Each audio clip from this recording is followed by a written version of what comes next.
Hello everyone, स्वागत है आपका रेप्लिका वर्ल्ड में। आज हम डिस्कस करेंगे एस्कोमाइसीटीज़ के बारे में। एस्कोमाइसीटीज़ किंगडम फंजाई का एक ग्रुप है।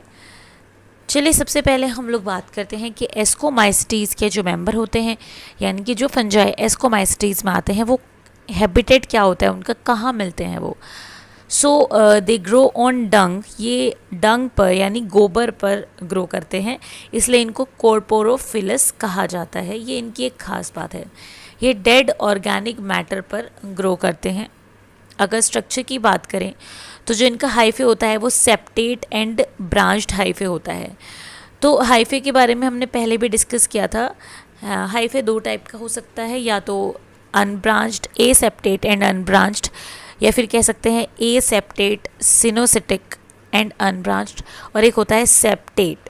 तो सेप्टेट एंड ब्रांच्ड हाइफे का मतलब ये है कि जैसे ये हाइफे है तो यहाँ पे हाइफे में बीच में डिविजन्स होंगे, इसको बोलेंगे सेप्टा, और साथ साथ में ब्रांचिंग भी होगी, ब्रांच्ड भी होगा, इसको बोलेंगे हम ब्रांच। तो इसको बोलते हैं हम सेप्टेट एंड ब्रांच्ड हाइफे। जो एस्कोमाइसीटीज़ के मेंबर्स होते हैं वो मल्टी सेलुलर होते हैं सभी के सभी, बट एक को छोड़कर, ईस्ट को छोड़कर। तो ईस्ट जो है वो यूनिसेलुलर होता है। इसके अलावा जितने भी एस्कोमाइसीटीज़ हैं सभी मल्टी सेलुलर होते हैं, फिलामेंटस होते हैं। इसके बाद न्यूट्रिशन की अगर बात करते हैं तो ये सेप्रोफिटिक भी हो सकते हैं, पैरासिटिक भी हो सकते हैं, सिम्बायोटिक भी हो सकते हैं। सेप्रोफिटिक मतलब डेड और डिके सब्सटेंसेस पर फीड कर सकते हैं। पैरासिटिक मतलब किसी और की बॉडी पर रहकर उससे न्यूट्रिशन गेन कर सकते हैं। सिम्बायोटिक का मतलब होता है कि किसी के साथ म्यूचुअल रिलेशनशिप में रह सकते हैं। वेजिटेटिव रिप्रोडक्शन की अगर बात करें तो ये 3 मेथड से हो सकता है: fragmentation, fission and budding. Fragmentation आपको पता ही है कि जब जो माइसीलियम है या जो हाइफे है वो फ्रेगमेंट्स में टूट जाएगा और हर एक फ्रेगमेंट एक नया हाइफे बना देगी, तो उसी को क्या बोलेंगे, फ्रेगमेंटेशन बोलेंगे। फिशन हमें पता है कि डिवीजन हो जाना, और बडिंग हमें पता है कि बड बन जाना। तो बडिंग के बारे में अगर हम बात करें तो बडिंग जो है वो ईस्ट में देखने को मिलती है सिर्फ। तो जैसे ये ईस्ट का सेल है तो यहाँ पे एक बड डेवलप हो जाता है, धीरे धीरे वो बड बड़ा हो जाता है, और बड़ा होने के बाद फिर क्या होता है, वो इससे डिटैच हो जाता है। इसी को हम क्या कहते हैं, बडिंग कहते हैं। कई बार जो बड हैं वो यहाँ पे लगे ही रहते हैं और उनमें भी फर्दर बड डेवलप हो जाते हैं, ऐसा भी हो जाता है। इसके बाद हम नेक्स्ट पॉइंट के बारे में बात करते हैं, which is a sexual reproduction. अगर हम ए सेक्शुअल रिप्रोडक्शन के बारे में बात करें तो ये स्पोर्स के थ्रू होता है, और ये जो स्पोर हैं ये है कोनिडिया। तो ये स्पोर्स होते हैं कोनिडिया। अब देखते हैं कि होता किस तरीके से है कोनिडिया का फॉर्मेशन। तो जैसे कि ये माइसीलियम है, तो इस माइसीलियम के ऊपर पहले फ्रूटिंग बॉडी बनती है। फ्रूटिंग बॉडी जैसे ही बन जाती है तो नेक्स्ट स्टेप में फ्रूटिंग बॉडी के ऊपर कोनेडिया आना शुरू हो जाते हैं। इस तरीके से यहाँ पे कोनेडिया आना शुरू हो जाते हैं, और ये कोनेडिया जो होते हैं यही क्या होते हैं, इसके स्पोर्स होते हैं। तो ये होते हैं हमारे कोनिडिया। तो ये होते हैं हमारे कोनिडिया। अब ये जो कोनिडिया होते हैं ये एक्सोजीनस होते हैं, क्योंकि आप देख पा रहे हैं कि किसी बैग के अंदर नहीं है, ये एक्सोजीनस होते हैं और नॉन मोटाइल स्पोर्स होते हैं। यानी एक्सोजीनस होते हैं, साथ साथ में नॉन मोटाइल स्पोर्स होते हैं। तो ये नॉन मोटाइल स्पोर्स होते हैं, इसलिए ये ए प्लानोस्पोर होते हैं। हमें पता है स्पोर्स 2 कैटेगरी के होते हैं on the basis of motility.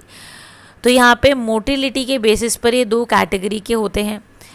तो इसमें हमने देखा कि ये नॉन मोटाइल हैं, इसलिए ये ए प्लानोस्पोर्स हैं।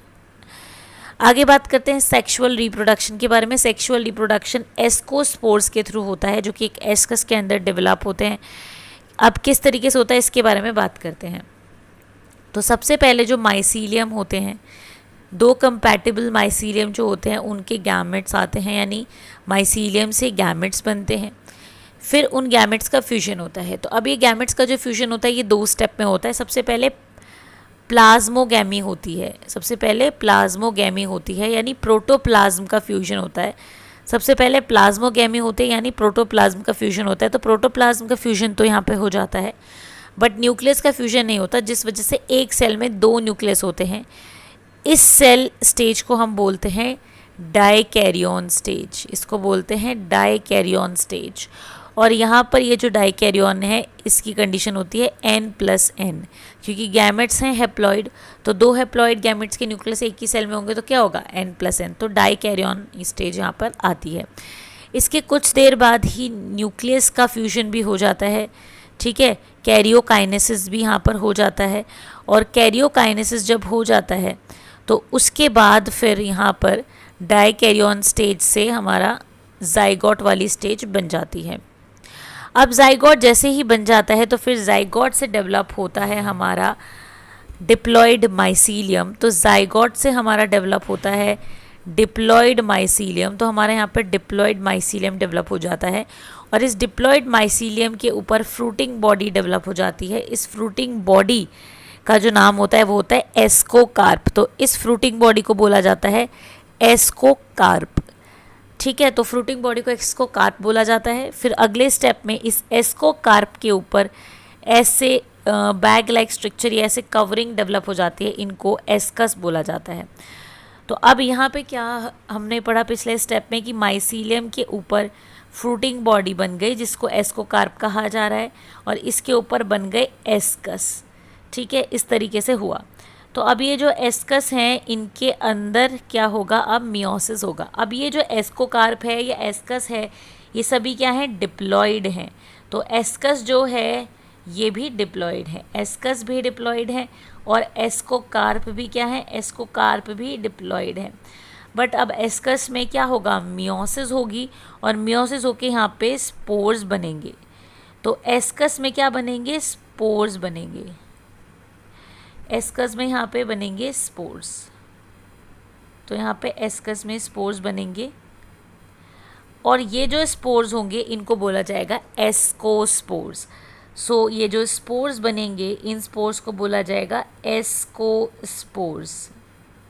और ये एस्कोस्पोर्स ही क्या है, सेक्सुअल स्पोर्स है। अब ये एस्कोस्पोर्स एस्कस से बाहर निकल जाएंगे, जर्मिनेट करेंगे, और इस तरीके से जर्मिनेट करके नया माइसीलियम बना देंगे। तो इनसे बन जाएगा माइसीलियम, इस तरीके से सेक्सुअल रिप्रोडक्शन हो जाएगा। जो ये एस्कोस्पोर्स होते हैं सेक्सुअल स्पोर्स होते हैं, and they are endogenous spores, क्योंकि ये एक एस्कस के अंदर बन रहे हैं। इसके बाद एग्जाम्पल्स की बात करें तो एग्जाम्पल है इसका ईस्ट, पेनिसिलियम। ईस्ट हमें पता है बहुत ज़्यादा इंपॉर्टेंट है, क्योंकि ईस्ट को बेकिंग इंडस्ट्री में यूज़ किया जाता है, अल्कोहल बनाने के लिए यूज़ किया जाता है। पेनिसिलियम भी इंपॉर्टेंट है क्योंकि फर्स्ट एंटीबायोटिक पेनिसिलिन इससे ही बनी थी। एस्परजिलस, एस्परजिलस भी इंपॉर्टेंट है बिकॉज एस्परजिलस से एक डेडली डिजीज़ होती है जिसको एस्परजिलोसिस बोला जाता है, जो कि रेस्पिरेटरी सिस्टम की डिजीज़ होती है। देन आता है क्लेविसेप, इसके बाद आता है morels and truffles. Morels and truffles edible fungi होते हैं। न्यूरोस्पोरा भी एक इम्पॉर्टेंट फंजाई है क्योंकि इसे जेनेटिक्स और बायोकेमिकल स्टडी के लिए यूज़ किया जाता है। तो इस तरीके से ये थे हमारे एस्कोमाइसिटीज़। तो आज के लिए सिर्फ इतना ही। मैं उम्मीद करती हूँ ये वीडियो आपको पसंद आई होगी। पसंद आए तो लाइक ज़रूर करें, शेयर करें और एप्लीकेबल को सब्सक्राइब करें।